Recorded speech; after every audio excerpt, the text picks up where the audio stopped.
Welcome to the first lesson of the third section. In this lesson, we'll be looking at the layout of a Solidity file. What makes up a Solidity file? So in a Solidity file, the first thing you would see in a valid Solidity file is a license. So we start with a comment indicating its license type, e.g. SPDX license identifier MIT, which is the most commonly used one. Next thing you would see there is the pragma. So there are two types of pragmas. We have the version pragma and then we have the API coder pragma. The version pragma simply just states the Solidity version that is being used, that the compiler used to compile that smart contract. And the coder pragma is used to enable some certain feature on the smart contract. The next thing you usually see are the import statement. That's if the smart contract needs to import other smart contracts to use, like interface or a library or another smart contract that it wants to extend. On the smart contract, we have two types of comments. We have a single line comment and a multi-line comment. Single line comment looks just like this, which we are using here, and the multi-line comment is what we use to write all this here. Additionally to the type of comments that we have a special type of comment called the net spec comment. The net spec comment can be used to document a smart contract properly. As you can see, we have different tags. We have the title tag that says title shape calculator. We have at dev, that's for the dev. We have at notice for the user, and param and at return, what this function is returning. As a matter of fact, it's possible to generate a documentation from this smart contract like this. We run a command and it generates documentation for us from this net spec comments. In a smart contract, we also have state variables. So what are state variables? State variables are variables whose value are permanently stored in a smart contract, e.g. unsigned integer 8 equals 12. We also have functions in a smart contract. Functions are a scalable unit of code, and they are usually defined in a smart contract, but can also be defined outside a smart contract. So in a smart contract file, if you have different contracts in a smart contract file, and you have a common function that is being used between both of them, you could simply just define it outside like this, and then call it inside of a function inside of a smart contract this way. Likewise, as we have functions, we have function modifier. As you can guess from the name, a modifier is a function behavior. So it checks if a function is supposed to be called. If a function can be called by a current user, for instance, it checks if the function is taking the right argument. So this is an example below.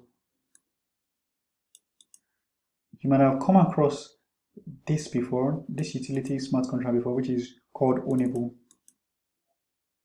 So write a modifier that says ownable that allows only owner to call a particular function. So as you can see, we are saying message to sender, which is who is calling this function, must be equals owner. If it returns false, the smart contract will revert with the message only owner. But if it returns true, the body of the function body will be slotted in here.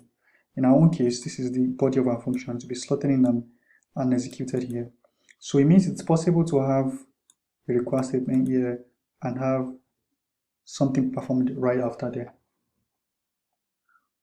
As in the case of trying to guard a function against reentrancy, such thing might happen. So another thing that makes up the smart contract that I would usually see are events.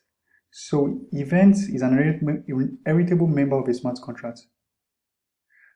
When an event is emitted, it stores the argument passed in transaction log. So this is an example of defining and emitting an event. So here in our event smart contract, we define an event called bidded. that takes two parameters, a bidder's address and the amount that the person is bidding. And you notice the word index here, the keyword index here. It means that when you pass the keyword index, it means this particular parameter can be used to query this event. Since this amount is not indexed, it's impossible for us to be able to use this amount to query and filter for this event on the blockchain. One of the most important value of events is that they are a very cheap way of storing data on the blockchain. So when an activity is performed and an event is being emitted, the event is stored on the blockchain forever.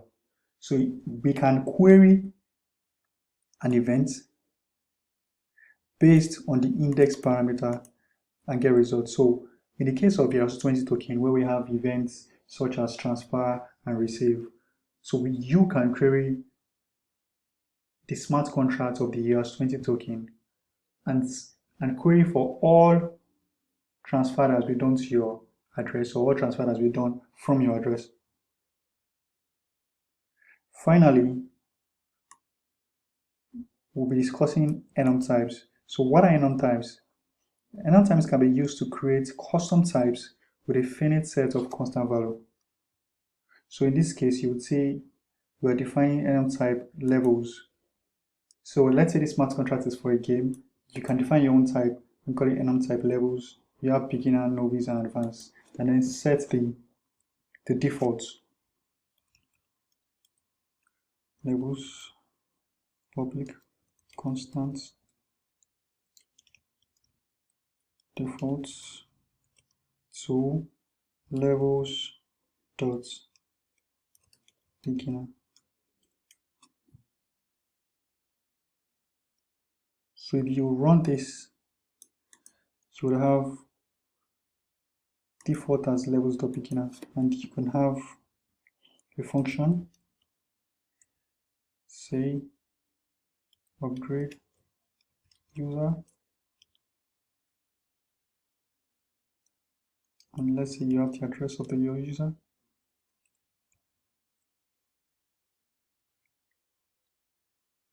So you could say, let's say we have all our players here.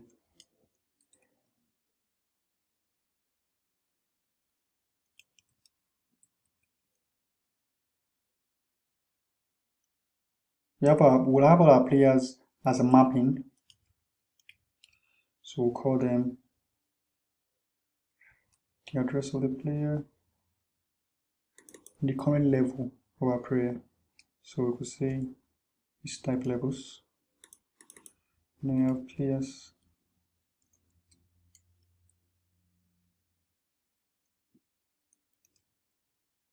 It's public. So we could set players of this address and upgrade the person to levels dot novice. That's it. So let's try to run this. So in order to run this, we would use the Remix editor for a start now. We won't start using the Atom editor now. The Remix editor is a full IDE for running Solidity smart contracts, and it's free to use. And to find the Remix editor, just Google Remix editor. So it takes us to Remix IDE.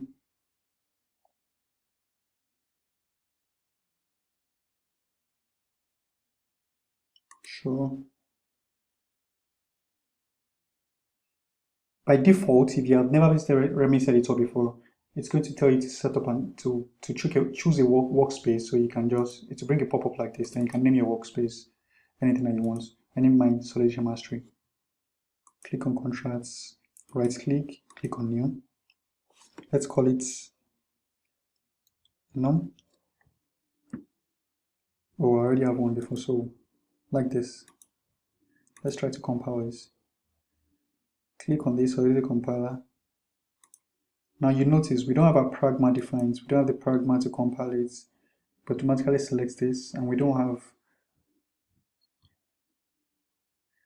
the license defined. So let's do both. And that's why we have a valid smart contract. But let's see what happens if we don't do both. Let's see what it says. Compile. There is an error. Especially variable because reserved default. Oh, default sees a reserved keyword. So let's say, well, we can call it underscore default. Compile. So let's see what error it's giving here. I like that we can practicalize this. Type address is now being convertible to address OIC. Let me see what that says again. Type address is now implicitly convertible to expected type address.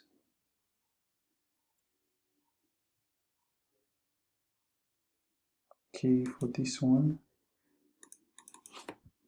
that's the right user here. My bad. So you would say, okay, what one is here again? It was really specified, the intent. Okay, make this public.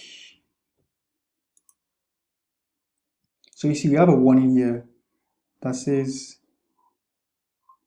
the SPDS license and Infura is not provided. So let's do that.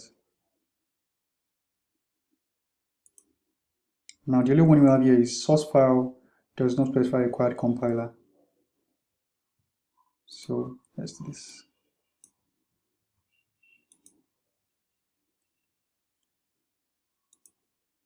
Now it works. So let's just text this out. Let's deploy our smart contract on a JavaScript VM. So it's possible to deploy.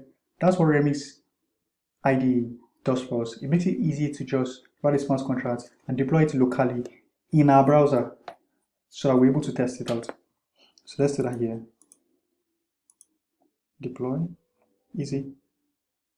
See, we can copy that's the smart contract address. So let's see.